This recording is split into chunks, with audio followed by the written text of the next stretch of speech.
I think you should distinguish between philosophy being critical. Philosophy is highly critical. Philosophy is, in one sense, the art of criticizing. Criticizing what? Everything. Go back to the slogan from my radio show. We question everything except your intelligence. Now, earning the right to question something, to question an assumption, to question an argument, that's not something you get cheaply.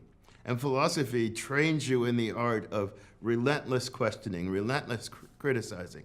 So I think philosophy is like essentially critical. Now, here's another thing. Knowledge is really hard. I mean, I look around the studio, I see a chair. Okay, yes, I know that there's a chair there. That's not so hard, because a lot of truths just impress themselves on you.